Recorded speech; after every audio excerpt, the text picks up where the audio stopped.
안녕하세요, 청취자 여러분. 맥주에 대한 좀 더 깊은 이야기 오늘 시작합니다. 저는 진행을 맡았고요. 제 옆에는 BPNC의 소규모 주류 제조 종합 컨설팅 전문가 나와 계십니다. 네, 반갑습니다. 저희가 지난번에는 수제 맥주의 본질과 한국 산업의 전망에 대해 이야기 나눴었는데요. 네, 그랬죠. 오늘은 그 연장선상에서 BPNC 문중계 대표님께서 주신 아주 귀한 자료가 있어요. 이걸 토대로 6번째 심층 분석, 세계 맥주 특징과 회사 순위를 한번 파헤쳐 보겠습니다. 네, 이 자료가 특히 현재 양조장을 하고 계시거나 아니면 이제 막 시작하려는 분들께는 시작이 지금 어떻게 돌아가는지 또 어떤 점을 좀 참고하면 좋을지 그런 통찰을 얻는 데 도움이 될 겁니다. 네, 정말 도움이 될 것 같아요. 그럼 바로 본론으로 들어가 볼까요?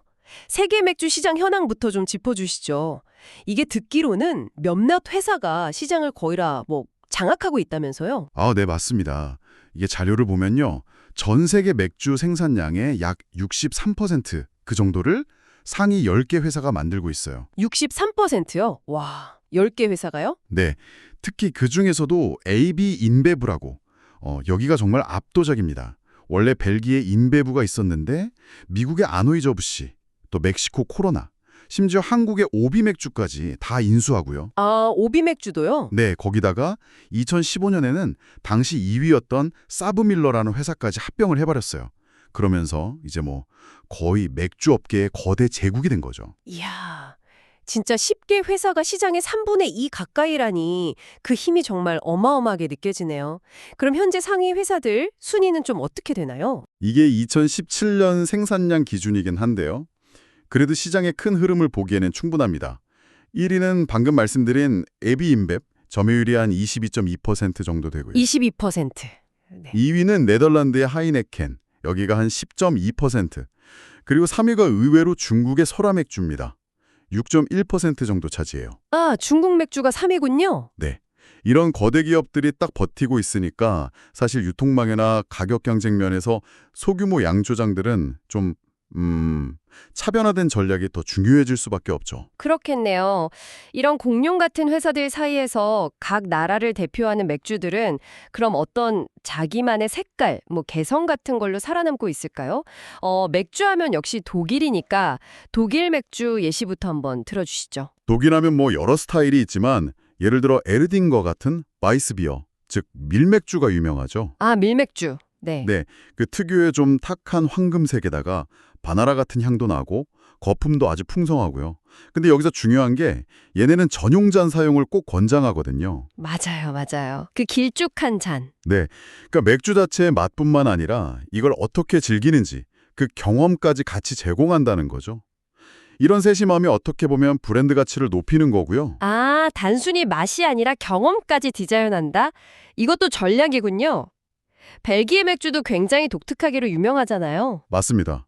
벨기에는 호가든 다들 아시죠? 네, 그렇죠. 오렌지 껍질 향 같은 게 싹 나면서 네, 그렇죠. 이게 대표적인 화이트 밀맥주인데 이런 식으로 원료에서 차별화를 꾀하는 거죠. 또 흥미로운 건 호가든은 한국에서 오비맥주가 라이센스를 받아서 생산하잖아요. 아, 맞아요. 국내 생산이죠. 네, 이런 것도 이제 기술 제휴나 라이센싱 같은 사업 확장 가능성도 좀 보여주는 거고요. 또 레페 같은 수터원 맥주들, 이런 건 풍미도 풍미지만 그 뒤에 있는 오랜 역사, 그 스토리, 이런 게 또 강점이죠. 원료, 생산 방식, 거기다 스토리텔링까지. 와, 정말 접근 방식이 다양하네요. 그럼 맥주를 엄청 많이 마시는 미국 시장은 좀 어떤가요? 거긴 주로 라거 이미지가 강한데. 미국은 좀 재밌어요.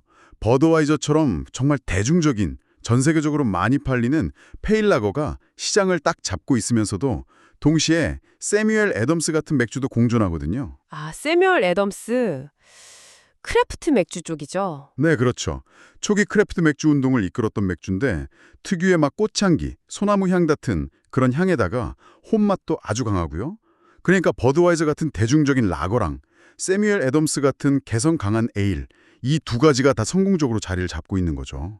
우리 양조장은 어떤 쪽으로 갈지, 아니면 그 중간 어디쯤에서 우리만의 색깔을 찾을지 이런 고민을 해볼 수 있게 하는 시장이에요. 네, 대중성과 개성 사이의 균형점 찾기. 이것도 중요한 포인트네요. 아시아 쪽도 좀 궁금한데요. 중국이랑 일본 대표 맥주는 어떤 특징이 있을까요? 중국 하면 역시 칭따오죠. 이게 원래 독일인이 세운 공장에서 시작했는데 나중에는 쌀을 좀 첨가했어요. 아, 쌀이요? 네, 그래서 좀 더 가볍고 청량한 맛을 내면서 완전히 중국 대표 맥주로 자리를 잡았죠. 일종의 재료 현지화 전략이라고 볼 수 있고요. 일본 아사히는 슈퍼 드라이, 이게 정말 혁신이었죠. 맞아요. 엄청 히트쳤죠. 네, 1987년에 딱 나왔는데 그 깔끔하고 드라이한 맛으로 그냥 시장 판도로 확 바꿔버렸어요. 이건 정말 맛의 차별화가 얼마나 강력한 무기가 될 수 있는지를 보여주는 대표적인 사례죠. 와, 정말 흥미로운 사례들이 많네요. 그럼 오늘 쭉 이야기해 주신 걸 종합해 본다면 우리 양조장 운영자나 예비 창업자분들께 어떤 점을 좀 강조하고 싶으신가요? 결국 세계 맥주 시장을 보면요. AB 인뱄 같은 거대 기업들이 계속 통합을 해나가는 큰 흐름이 하나 있고요. 또 동시에 각 지역의 어떤 역사나 문화, 또 사용하는 재료에 따라서 정말 다채로운 스타일들이 계속 생겨나고 사랑받고 있다는 거죠. 네, 양면성이 있네요. 그렇죠. 그래서 이제 양조장을 하시거나 준비하시는 분들은 이런 글로벌 트렌드도 당연히 아셔야 하고 동시에 오늘 살펴본 것처럼 각각의 맥주 스타일이 가진 고유한 특징, 그 배경 스토리, 또 성공 전략들을 좀 깊이 이해하시는 게 중요합니다. 그걸 바탕으로 나는 어떤 스타일을 만들 건가? 우리 맥주만의 차별점은 뭘로 가져갈 건가?